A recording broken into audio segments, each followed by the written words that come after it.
This is chapter 6 of my book, Avoirdupois, A Life of Weight.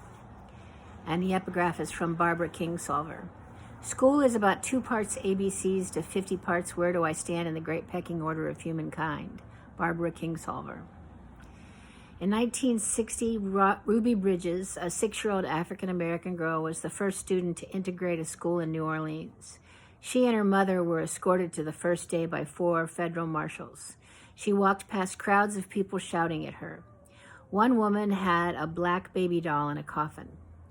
White families took their children out of school, and all but one of the teachers refused to teach her.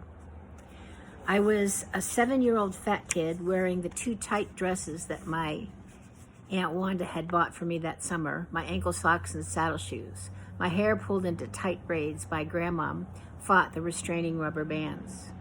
I left for school in the morning, walked halfway down the block, turned, waved to Grandma, and then walked to school. I went to Hillsdale Elementary, a public school. As I walked down the hill, I passed the Catholic kids walking up the hill toward the Catholic school. I took a shortcut across the trolley tracks, past the barber shop, waved at the barber, past the butcher shop, waved at the butcher, past the bakery, waved at the bakery ladies. And then I walked on to the concrete expanse that was our schoolyard. Fatty Patty, I heard coming from the group of boys leaning against the railing. Fatty Patty, I heard from a group of girls sitting on the steps by the front door. I stood on the periphery waiting for the bell to ring. In school, we all faithfully recited the words liberty and justice for all with our hands held over our hearts. I accepted my own marginalization as the obvious punishment for failing to eat less ice cream. 1st grade, 2nd grade, 3rd grade, 4th. On Valentine's Day, we covered shoeboxes with crepe paper and ribbon and cut a hole in the lid in which our classmates could put cartoon valentines. Every year, I signed and sealed one for every member of my class. Every year, I got 2 valentines. One from Lisa Cohen, the only Jewish kid in our school, and one from Halid McKenna. Lisa had wild, frizzy black hair and thick black framed glasses. She came at the world with her head far in front of her body, as if she was willing to leave it behind if it couldn't keep up. Helene was an extremely tall girl who also wore glasses. She had strange braces on her teeth and metal things that seemed to press into her tongue, resulting in a speech impediment. It was a cruel alliance. I didn't want to be their friends. I felt like there had been a mistake. I was cool. I just needed a chance to prove it. And if they were hanging around, no one would ever talk to me. Helene found it so difficult to talk that she didn't say much. She sort of hulked along beside me. Lisa jabbered anxiously. None of us was agile or fast or able to hit or catch a ball. We stood in gym class watching as one by one all the other kids were chosen for a team. Then the teacher assigned us to whichever unlucky group needed members. But I liked school. I liked reading and writing. I liked learning. At home, I would stand running my fingers across the brown leather spines of the books collectively titled The World's Greatest Literature. The complete set filled a shelf of one of the glass door cabinets that were on either side of the fireplace in my grandmother's living room. The fireplace was covered in white tiles set into black grout. The mantel and the 2 cabinets were painted white. A card table covered the place where there was never a fire. There was never a fire, and I never saw anyone reading any of the world's greatest literature. The other cabinet was full of my grandmother's salt and pepper shaker collection. We used those. I wanted to be a reader, not just a reader, a savant. I begged my mother for trips to the library where I would wander through the children's section, rapaciously gathering new reads. Little Women and The Secret Garden. I found my friendship circle on printed pages. I wanted to be bookish and superior. I wanted to read beyond my ken. I read the titles of the world's greatest literature: Leaves of Grass, Ben-Hur, and the plays of William Shakespeare. I stopped at the title Ivanhoe.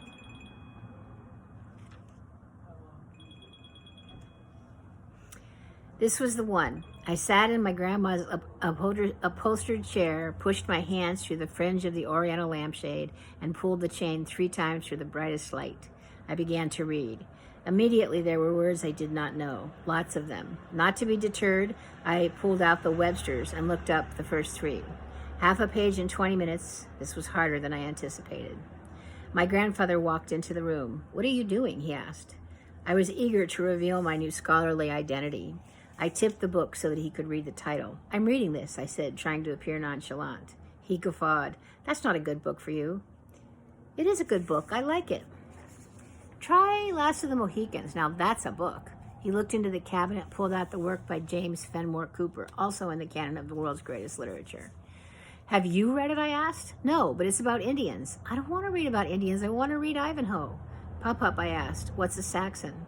"A German, an Englishman." He seemed agitated. "I'm a Welshman, and I won't be talking about this anymore." He put the Last of the Mohicans back in the cabinet, grabbed his hat, and walked out the door. I was bewildered. It was like that with my grandfather sometimes. He'd just get mad, grab his hat, and go for a walk. "Patty Ann," I heard my grandmother call, "come eat your lunch." I carried Ivanhoe to the table, propped it against the sugar bowl with the salt and pepper, holding the book open. 2 more sentences and another word I didn't understand. I took a bite of bologna sandwich and debated whether to go get the Websters. "For heaven's sakes, put the book away while you're eating." I closed the book and tried to position it so that my grandmother would notice the title. She continued to spoon tomato soup into her mouth, glancing toward the television where the news was blaring. "Grandma, what's a Saxon?" "Well, my people go all the way back to the Revolutionary War, but before that we were from England." "So then I'm a Saxon?" "No, you're an American. Eat your soup." That evening, I took the book with me when I went to meet my mother at the bus stop. I wanted her to see what a genius I was becoming. "Does your grandmother know you have one of her good books out of the cabinet?" I'm reading it. I stood accused, ill-perceived. Why wasn't she impressed?" "Well, I think you better read it at home and put it back in the cabinet when you're not reading it." There were so many problems. I couldn't understand the words. The rhythm of the language was difficult. I couldn't find the narrative. It was pages and pages before the name Ivanhoe ever appeared. I had flipped ahead and looked for him. And now I had this problem. "Mom, what's a Saxon?" I asked, trying to demonstrate the advanced nature of my inquiry. "Look it up," she said. I put the book back in its place with the rest of the world's greatest literature. School was a place to shine intellectually. Teachers seemed to delight in my questions. Other students rolled their eyes. Patty. Every day I came home for lunch. When Pop-Up came to the table for his lunch, he paused to examine what I was eating. "Is that bologna? That's all you ever eat." Or, "Is that peanut butter? That's all you ever eat." Or, "Is that ketchup on that hot dog? You use too much ketchup. Why do you use so much ketchup on everything?" Or potato chips. And he would laugh so hard that he would start coughing. A ragged, harsh cough that sounded as if he might die as a result. I was curled over my plate by then, shoulders tight, braced against the criticism. And back I went to school. "Patty, what'd you have for lunch?" Boys chasing me along, poking at my legs with sticks, taunted. Fatty. During dinner, my mother sat at the table with a glass of Metrical while the rest of us ate macaroni and cheese. My grandmother rolled her eyes and told my mother how stupid it was not to eat. I preferred my grandmother's haughty acceptance of her own body, but I wanted to be supportive of my mother's dieting. Mom and I took after-dinner walks to Isley's. She would buy me a bright yellow lemon drink and orange cheese and peanut butter crackers so that she could have a few, or I'd get a Klondike. When Mom took a bath, I would put down the toilet seat cover, sit on it, prop my feet up on the edge of the tub, and keep her company. My mother had a beautiful singing voice, and we would sing. "Pardon me, boy, is that the Chattanooga choo-choo? Yeah, man. Track 29. Where? So can you give me a shine? Yes, sir. I can afford to board the Chattanooga choo-choo. That's good.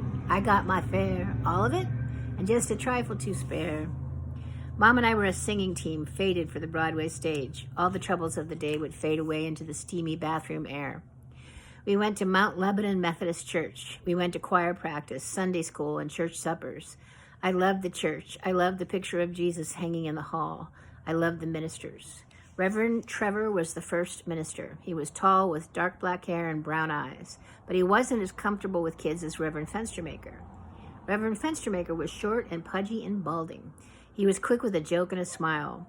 They both knew me by name. I liked to play and joke with Reverend Fenstermaker, but I liked to discuss my plans to be a medical missionary in India with Reverend Trevor. I would make appointments to visit him in his office. The appointments never lasted for a long time.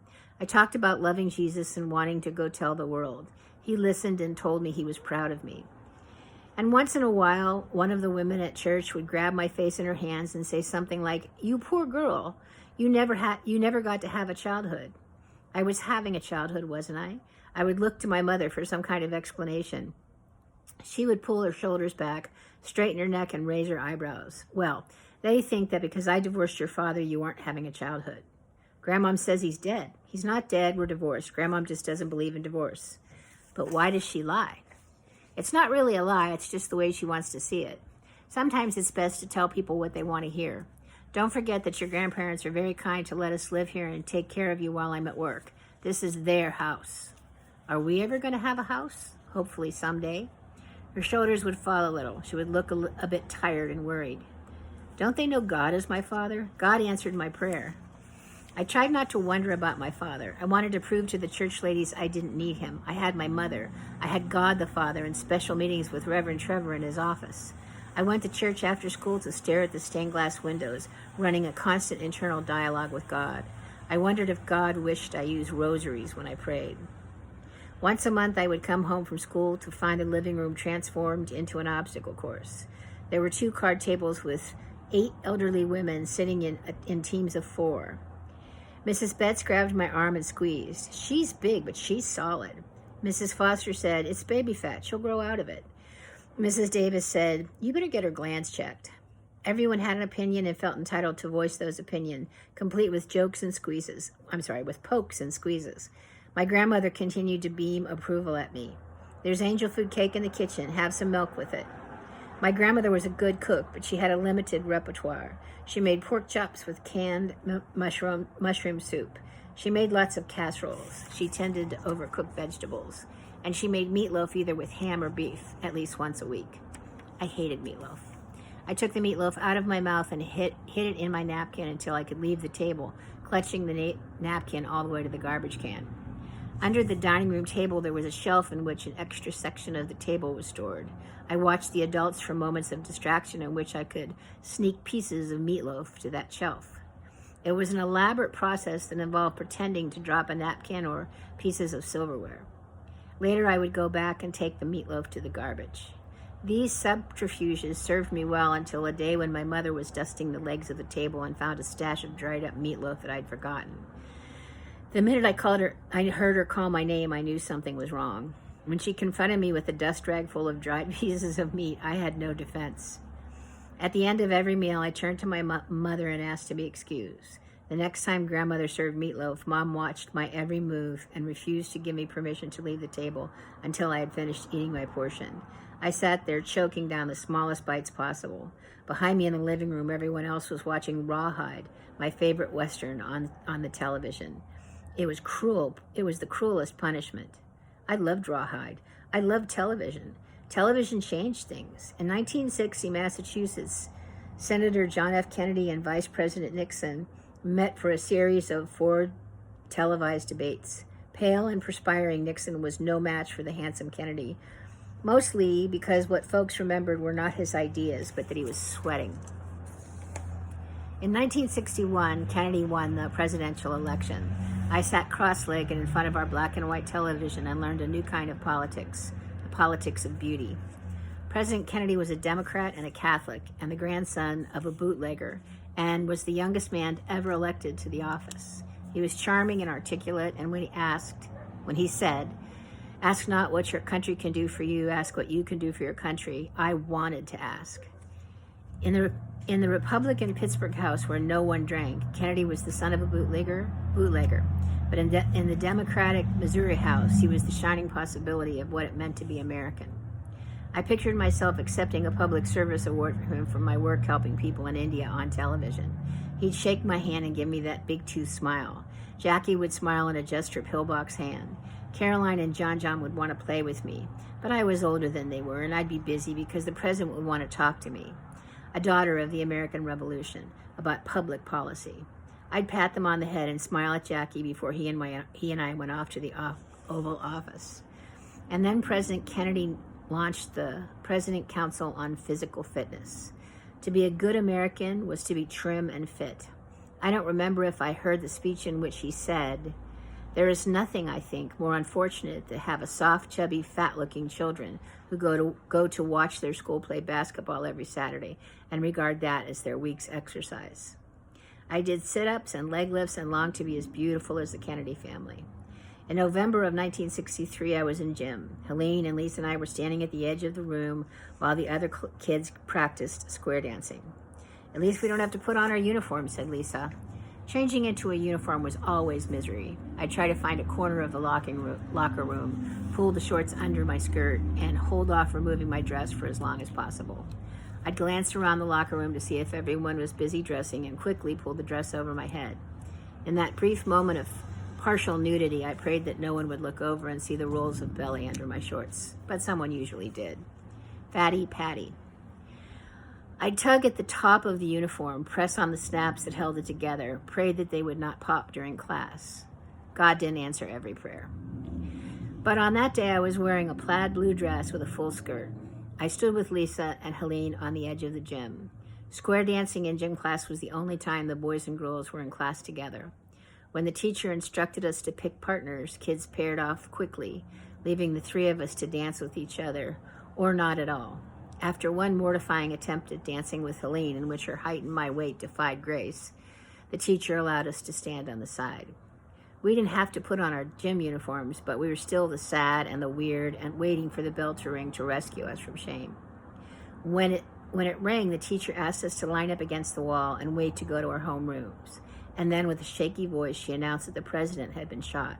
She told us to go to our homerooms and gather our belongings. We would be leaving early. Some kids cheered at the idea of getting to go home. Some kids were crying. I wasn't sure how I felt, but my knees were weak and I was shaking. When I walked out the door of the school, I saw Pup. "I'm here to walk you home. Let's go." I slipped my hand into his and we walked home in silence.